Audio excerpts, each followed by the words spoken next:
Hey guys, Drifter here. Welcome to Black Ops 3 In Depth. In today's episode, we're going to be reviewing the new Marshal 16 pistol. This is one of the supply drop gated weapons that have been added to Black Ops 3, and this is the pocket shotgun, the two-shot or single shot, depending on how you want to look at it. Little pocket rocket, looks like a Derringer, very effective secondary weapon, and I just kind of wanted to throw it out there that I got this one out of a regular crypto key case, didn't get it from COD points. A lot of people believe you can only get the new weapons from COD points.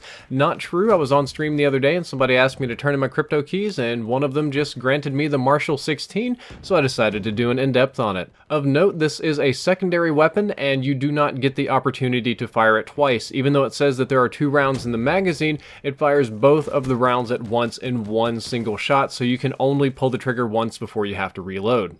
It is also very important to note how many pellets are in this shotgun pistol. I fired once, and as you can see, there are a lot of pellets. Each shot will fire 16 pellets, regular. However, if you run it akimbo, it's kind of weird. You only get 8 pellets per shot. It kind of cuts it in half, which is a strange mechanic. And just for reference, all shotguns in Black Ops 3, except for this one, have 8 pellets. For some reason, this one they decided to add 16 to, which is the highest pellet count shotgun in the entire game. Do keep in mind that shotguns operate differently in Black Ops 3 than they have in past COD games. That's why I linked the old shotgun episode down there in the description that'll explain some things.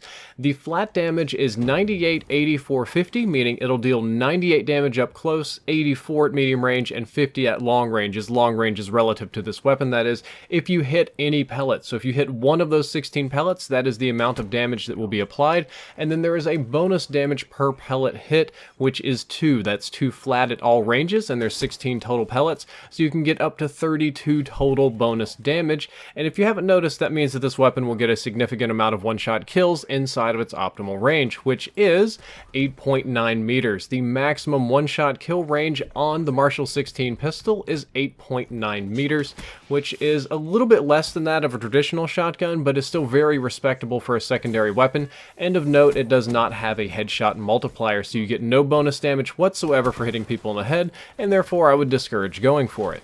When dual wielded, things change up a little bit. The flat damage profile is somewhat different. The dual wield flat damage is 98, 84, 45, so our long range damage is a little bit less. The range numbers have also changed for each one of those, and the pellet damage has been slightly decreased. It'll still deal 2 damage per pellet up close, but it'll decrease down to 1 at a distance, or 32 to 16 if you hit all of them. That's the total maximum potential of the dual wield Marshal 16s. And the dual wield maximum one-shot kill range is 7.6 meters. And when I say one-shot kill on the dual wield, I mean one of your triggers. You can pull one of the triggers or one of the mouse buttons, not dropping them both at the same time. Obviously, the maximum potential kill range goes up significantly if you squeeze both of the triggers at the same time, but that's kind of a suboptimal way to use the weapon. Before we move on to any other facts about the weapon, I want to do a quick random shout out to myself. I'm selling brand new hoodies on coregameware.com. Put a lot of effort into designing these. I think they look beautiful, and they come with a custom name tag on the back, so you can type in anything you want. There's a link to that in the description as well. But back to the in-depth on the Marshal 16.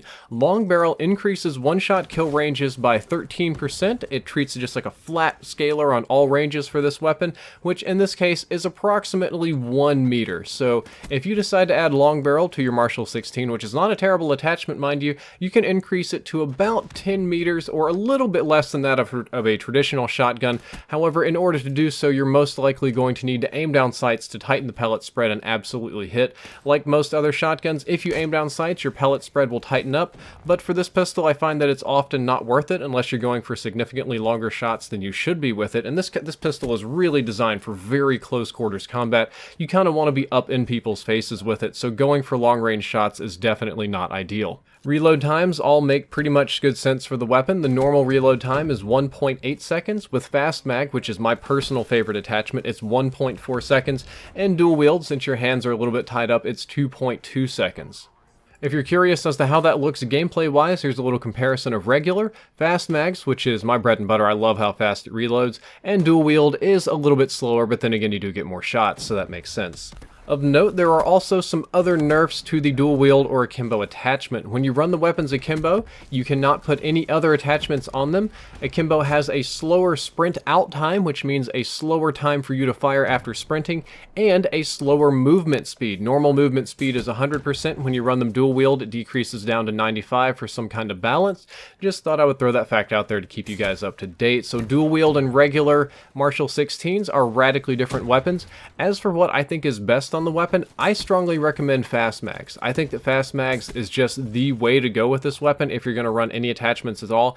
As a secondary, you should be using it as a secondary and not necessarily as a primary. You see a lot of people rock this as a primary just because it's new, because it's fun, because they're trying to get attachments and unlocks on it, but it's not a very good primary weapon. I put some work into getting the gameplay here for in-depth. Yes, you can go on streaks with this. Yes, it kills people in one shot up close, but is it as good as any other shotgun? No. The KRM, the Argus, and even something crazy like the Haymaker, the Breachy all perform better than this one.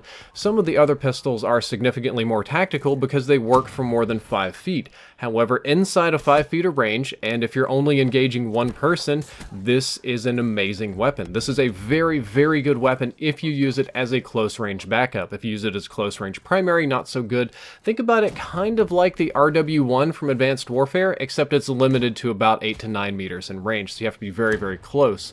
I do think that it is a very strong secondary. Is it OP? Probably not. Is it broken? Probably not. Maybe a little annoying, but it's definitely strong. Of the supply drop weapons, this one is very strong, and I think, in my personal opinion, I would rock this instead of almost any of the other pistols except for the Elgato. Elgato is just very easy to use because you can spam people, but if I want a close range backup secondary, this is my go-to gun because I can pull this out very fast and put one shot into somebody and drop them and then go back to sniping or doing whatever it is I was doing with my primary weapon. So it's very, very good for that, and you should fear and respect this weapon. Well guys, that's all for this episode of In Depth. I hope that you enjoyed it, and I hope that you learned something useful. If you did, don't forget to like, favorite, and subscribe. The previous episode was on profit, and the next episode I have to keep secret for now. Drifter out.